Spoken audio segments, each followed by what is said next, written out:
epileptic explorer, and tonight we will continue our reading in. There we go. Ruin and Rising. Lighting is a lot better on this angle. Written by Leigh Bardugo. This is the third book in the trilogy titled Shadow and Bone, and this was, at one point, a show on Netflix that lasted for 2 seasons, which was based on the first 2 books of the trilogy, as well as the duology of Six of Crows. So, without further ado, let's go ahead and continue our reading in Ruin and Rising.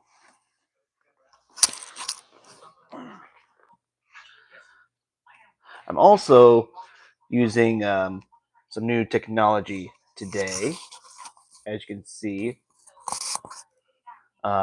If you can hear me, let me know. Please give me a thumbs up. Okay. Okay, fine. Yeah, just give me a thumbs up, and we'll see how this goes. At dawn the next morning, while the others damped the fire and gnawed at pieces of hard tack, I drew on my coat and walked back a little ways to look at the falls. The mist was dense in the valley.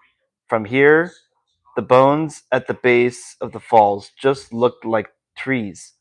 No ghosts, no fire. It felt like a quiet place, somewhere to rest. We were peeking up the ash-covered tents when we heard it, a cry, high and piercing, echoing through the dawn. We halted, silent, waiting to see if it would sound again. Could just be a hawk, mourned Tolia. Mullis said nothing. He slung his rifle over his shoulder and plunged into the woods. We had to scurry to keep pace with him. The climb up the climb up the back of the falls took us the better part of the day. It was steep and brutal, and though my feet had toughened and my legs were used to hard travel, I still felt the strain of it.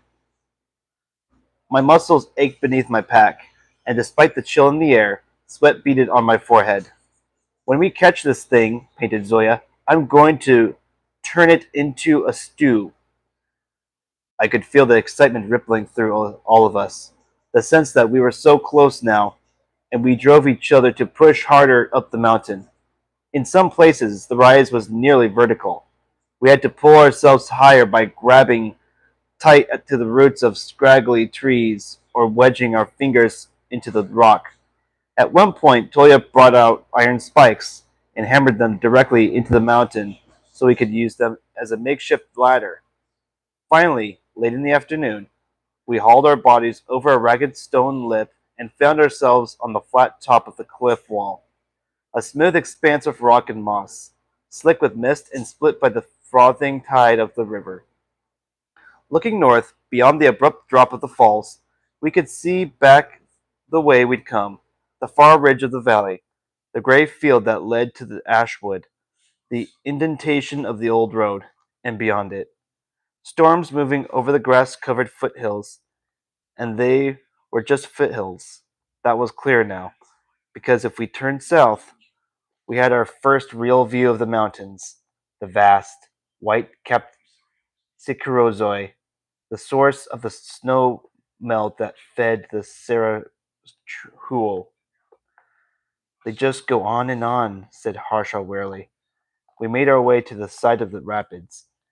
It would be tricky fording them, and I wasn't sure there was a point. We could see across the other side, where the cliff simply ended. There was nothing there. The plateau was clearly and disappointingly empty. The wind picked up, whipping through my hair, and sending a fine mist stinging against my cheek. I glanced south at the white mountains. Autumn was here, and winter was on its way. We'd been gone over a week. What if something had happened to the others back at Divastolba? Well, said Zoya angrily, where is it? Ball walked to the edge of the falls and looked out at the valley. I thought you were supposed to be the best trekker in all of Rovkas, she said. Just where do we go now? Maul rubbed a hand over the back of his neck. Down one mountain, up the next. That's the way it works, Zoya. For how long? She said. We can't just keep on this way. Zoya, Toya cautioned. How do we even know this thing exists? What were you expecting? Asked Toya. A nest? Why not? A nest. A feather. A steaming pile of dung. Something. Anything.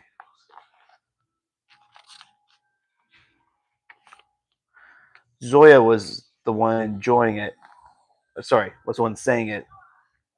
But I sensed the fatigue and disappointment in the others. Toya would keep going until he collapsed. I wasn't sure Harsha and Zoya could take much more.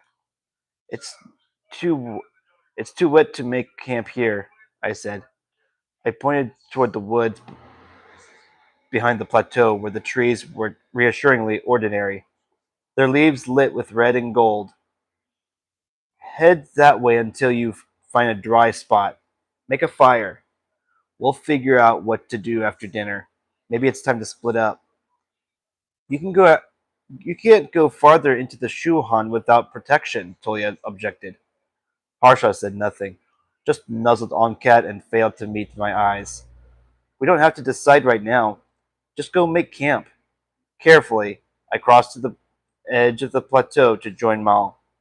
The drop was dizzying, so I looked into the distance instead. If I squinted, I thought I could just make out the burned field where we chased off the thieves. But it might have been imagination. I'm sorry, he said at last. Don't apologize. For all we know, this is no Firebird. There is no Firebird. You don't believe that? No, but maybe we weren't meant to find it. You don't believe that either, he sighed. So much for the good soldier. I winced. I shouldn't have said that. You once put goose droppings in my shoe, Alina. A bad mood I can handle. He glanced at me and said, We all know the burden you're carrying. You don't have to bear it alone. I shook my head. You don't understand. You can't. Maybe not.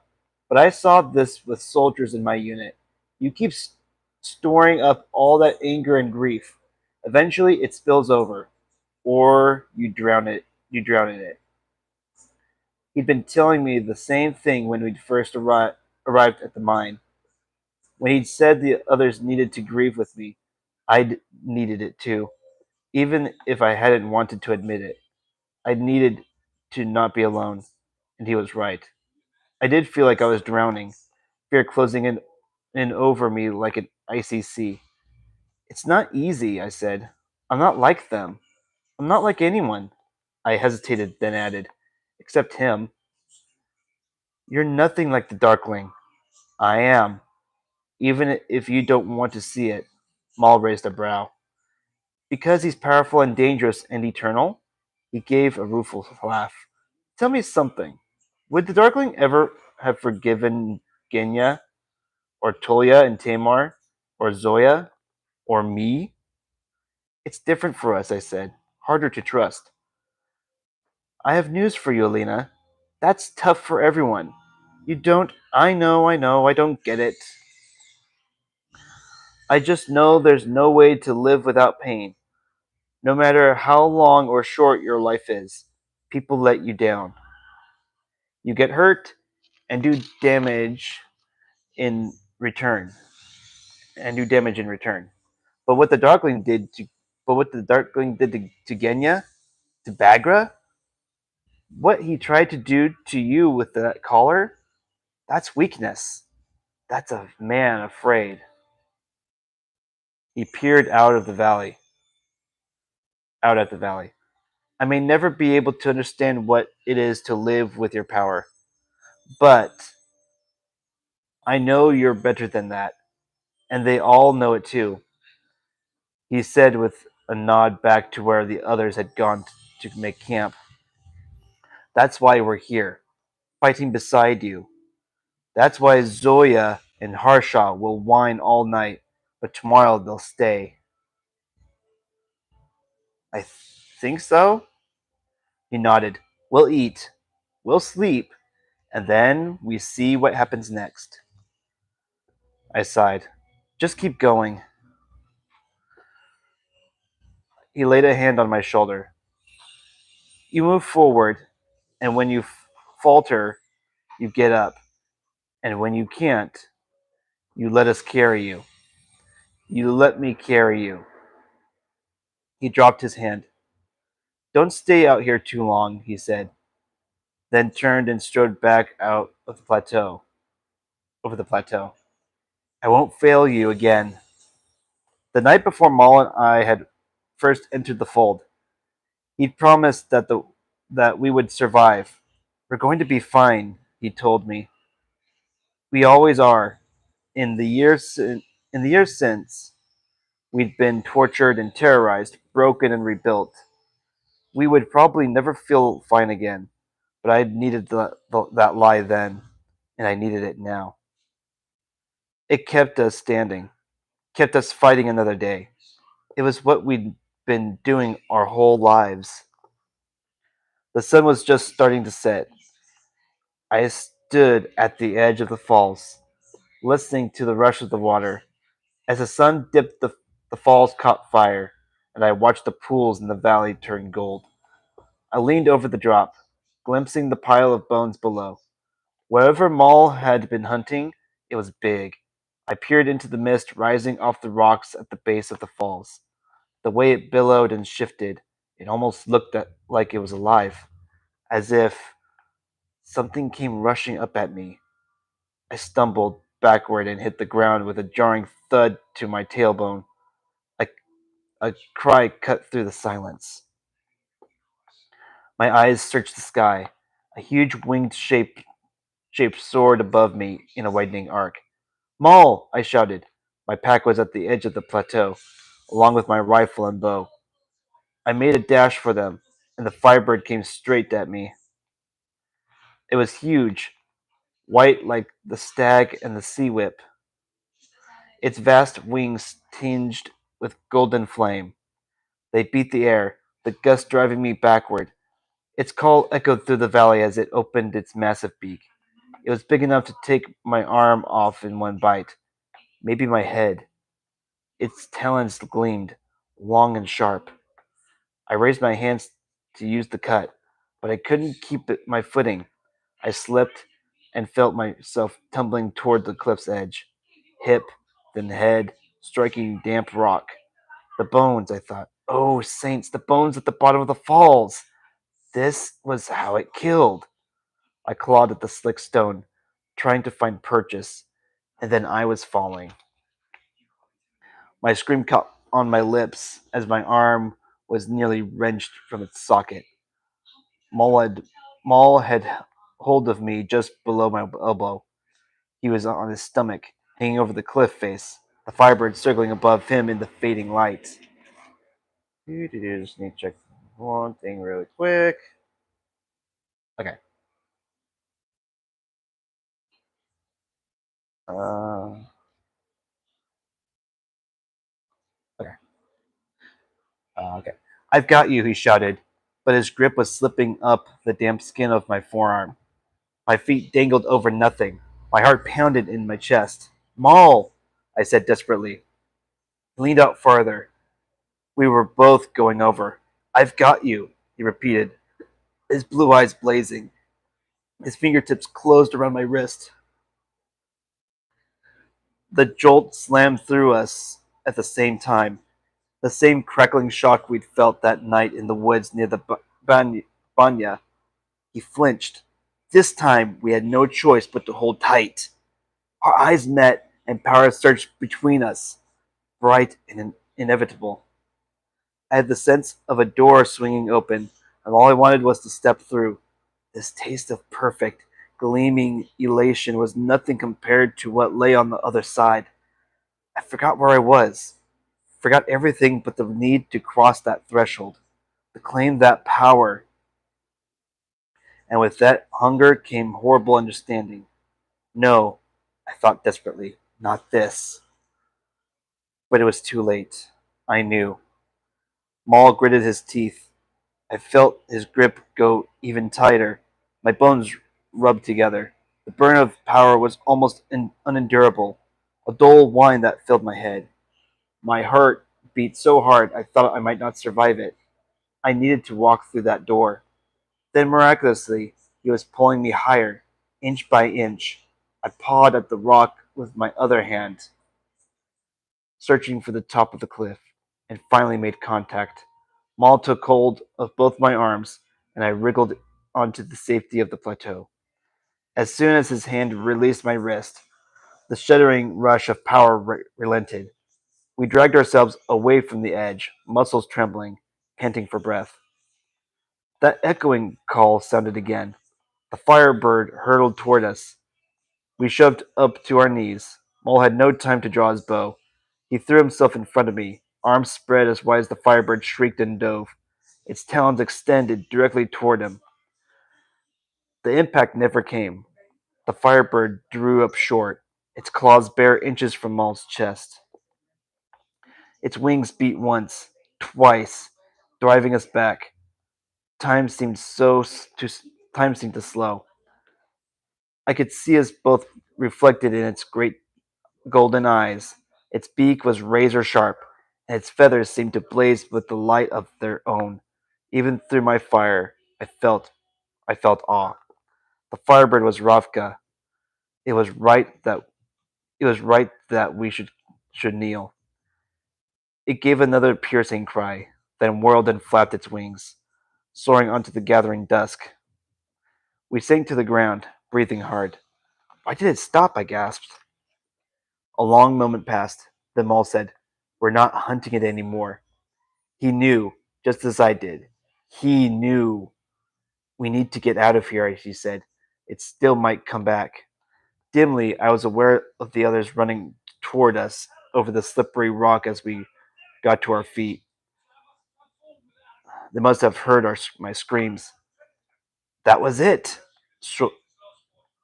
shouted Zoya, pointing at the disappearing shape of the firebird. She lifted her hands to try to bring it back in a downdraft. "Zoya, stop!" said Maul. "Let it go! Why? What happened? Why didn't it kill you? Why didn't you kill it?" "It's not the amplifier." "How can you know that?" Neither of us answered. "What is going on?" she shouted. "It's Maul," I said finally. "What's Maul?" "What's Maul?" asked Harshaw. "Maul is the third amplifier." The words came out in a rasp, but solid, so much more even and strong than I ever would have anticipated. "What are you talking about?" Zoya's fists were clenched, and there were hectic spots of color on her cheeks. "We should find cover," said Tolia. We limped across the plateau and followed the others a short distance up the next hill to the camp they'd made near a tall poplar. Maul dropped his rifle and unslung his bow. I'm going to I'm going to go catch dinner," he said. He said, and melted into the woods before I could think of to form a protest. I slumped down on the ground. Harshaw started the fire, and I sat before it, staring at the flames, barely feeling their warmth. Tolia handed me a flask, then dropped into a crouch, and after waiting for a nod from me, slammed my shoulder back into its socket. The pain wasn't enough to stop the images pouring through my head, the connections my mind wouldn't stop making.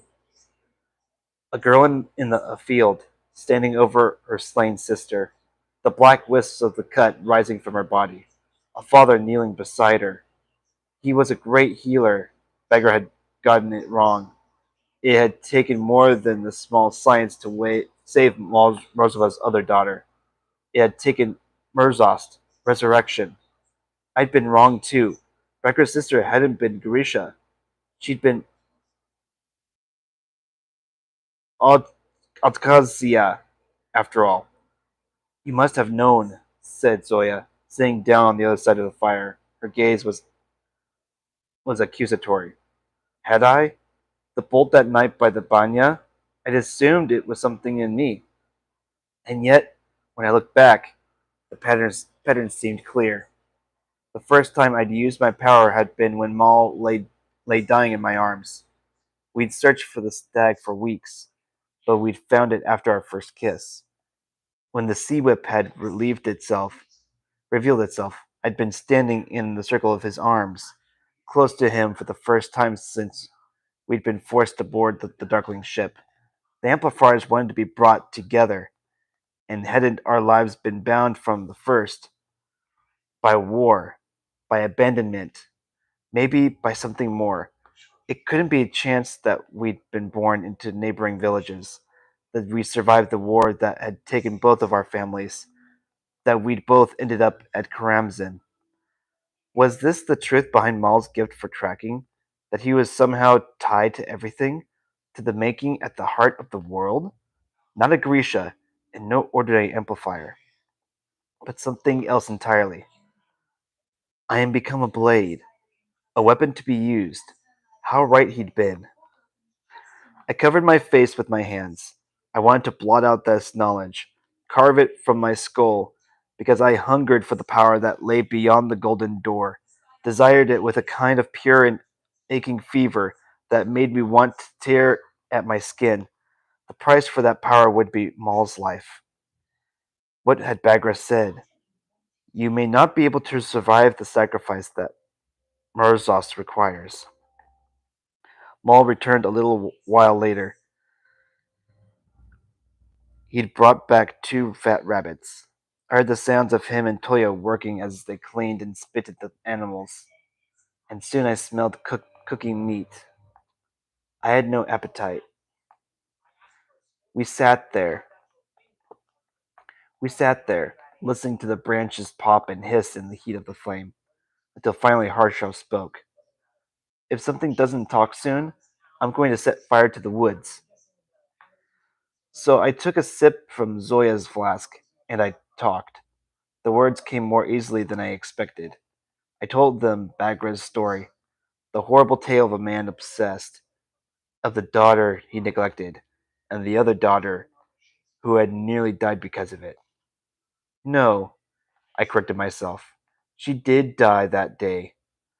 Bagra killed her, and Rosebud brought her back. No one can, he could. It wasn't healing, it was resurrection. The same process he used to create the other amplifiers. It's all in his journals. The means of keeping oxygen in the blood, the method for preventing decay, the power of the healer and the fabricator pushed to their limits and well beyond, taken to a place they were never meant to go. Murzost, Toya whispered. Power over life and death. I nodded. Magic. Abomination. The power of creation. That was why the journals were incomplete. In the end, there had been no reason for Morozova to hunt for a creature to make into the third amplifier. The cycle had already been completed. He'd endowed his daughter with the power he'd meant for the Firebird. The circle had closed. Morozova had achieved his grand design, but not not the way he'd expected. To dabble in Murzost, well, the results are never quite what one would hope. When the Darkling had tampered with the making of the at the heart of the world, the punishment for his arrogance was the fold, a place where his power was meaningless. Morozova had created three amplifiers that could never be brought together without his daughter forfeiting her life, without his descendants paying in flesh and blood. But the stag and the sea whip, they were ancient, said Zoya. Morozova chose them deliberately. They were sacred creatures, rare, fierce. His child was just an ordinary Abkhazia girl. Was that why the Darkling and Bagra had discounted her so readily? They just assumed she died that day, but the resurrection must have made her stronger. Her fragile, mortal life, a life bound by the rules of this world, had been replaced by something else. But in the moment when Morozova gave his daughter a second life, a life that didn't rightly belong to her, would he have carried it would he have carried if it was abomination that made it possible? She survived the plunge into the river, I said, and Morozova brought her south to the settlements to live and die in the shadow of the arch that would someday give Devastolba its name. I looked at Maul. She must have passed her power on to her descendants, built into their bones. A bitter laugh escaped me. I thought it was me, I said. I was so desperate to believe there was some great purpose to all this that I didn't just happen. I thought I was the other branch of Morozova's line, but it was you, Maul. It was always you. Maul watched me through the flames. He hadn't said a word through the whole conversation, through all of a dinner that only Toya and Onket had managed to eat. He said nothing now. Instead, he rose and walked to me. He held out his hand. I hesitated the briefest moment, almost afraid to touch him, then placed my palm in his and let him pull me to my feet. Silently, he led me to one of the tents. Behind me, I heard Zoya grumble. Oh, saints, now I have to listen to Toya snore all night. You snore too, said Harshaw, and it isn't ladylike. I do not. Their voices faded as we bent to enter the dim confines of the tent. Firelight filtered through the canvas walls and sent shadows swaying.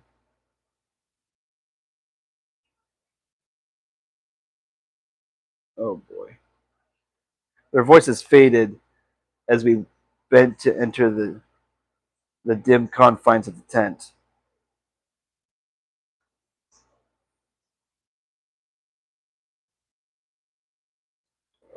Sorry.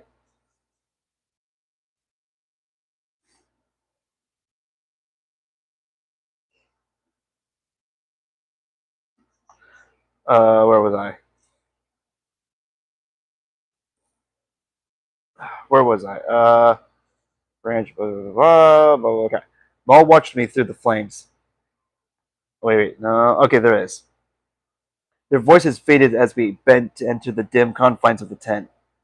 Firelight filtered through the canvas walls and sent shadows swaying. Without a word, we laid down in the furs. Maul curled around me, his chest pressed to my back, his arms a tight circle, his breath soft against the crook of my neck. It was the way we'd slept with the insects buzzing around us by the shores of Trivka's pond. In the belly of a ship bound for Novye Zem, on a narrow cot in the rundown boarding house in Kofton. His hand slid down my forearm. Gently, he clasped the bare skin of my wrist, letting his fingers touch, testing. When they met, the jolting moved through both of us. Even that brief taste of power nearly unbearable to its force. In its force. My throat constricted with misery, with confusion, and with shameful, undeniable longing. To want this from him was too much, too cruel. It's not fair, stupid words, childish, senseless. We'll find another way, I whispered. Maul's fingers separated, but he kept my wrist in a loose hold as he drew me closer. I felt as I always had in his arms, complete, like I was home. But now I had to question even that. Like I was home. But now I had to. Sorry, now I had to question even that. Was that was what I felt real or some product of a destiny Morozova had set into motion hundreds of years ago? Maul brushed the hair from my neck. He pressed a single brief kiss to the skin of above the collar. No, Lena, he said softly, we won't. The return journey to Devastolba seemed shorter. We we kept to the high country, to the narrow spines of the hills. As distance and days faded beneath our feet, we moved more quickly because the terrain was familiar, and Maul wasn't seeking signs of the Firebird, but I also just felt as if time was contracting. I dreaded the reality that awaited us back in the valley, the decision we would have to make, the explanations I would have to give. We traveled in near silence, Harshaw humming occasionally or murmuring to Oncat, the rest of us locked in our own thoughts. After the first night, Maul kept his distance. I hadn't I hadn't approached him. I was even sure what I want I wasn't even sure what I wanted to say. His mood had changed. That calm was still there, but now I had the eerie sense that he was drinking in the world, memorizing it. He would turn his face up to the sun and let his eyes close, and or break a stalk of burr marigold and press it to his nose. He hunted for us every night that we had enough cover for a fire.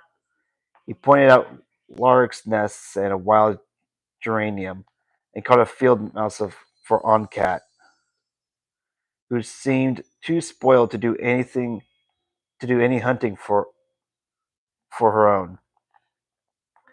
For a doomed man, said Zoya, you're remarkably chipper. He isn't doomed, I snapped. Maul nocked an arrow, drew back, and released. It twanged into what looked like a cloudless and empty sky. But a second later, we heard a distant caw, and a shape plummeted to the earth nearly a mile ahead of us. He shouldered his bow.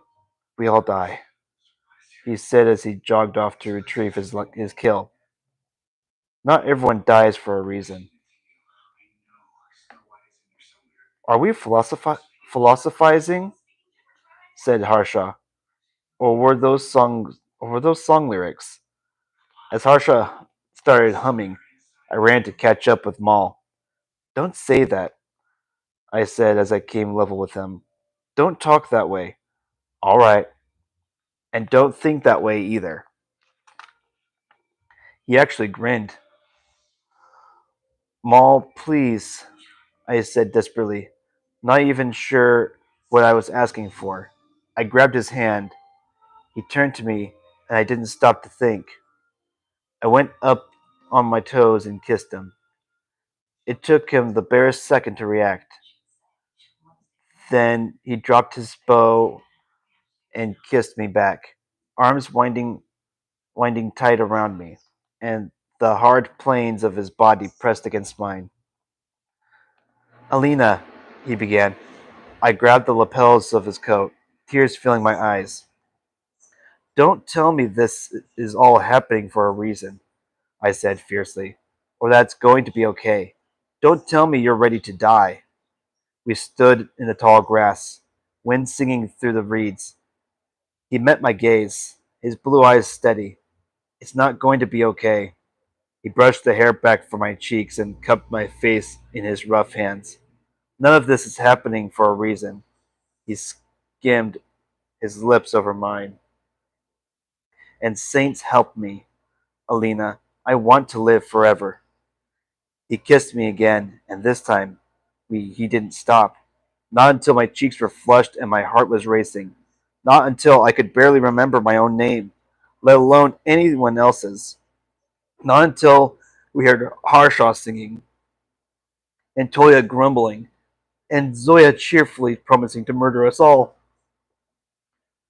That night, I slept in Maul's arms, wrapped in furs beneath the stars.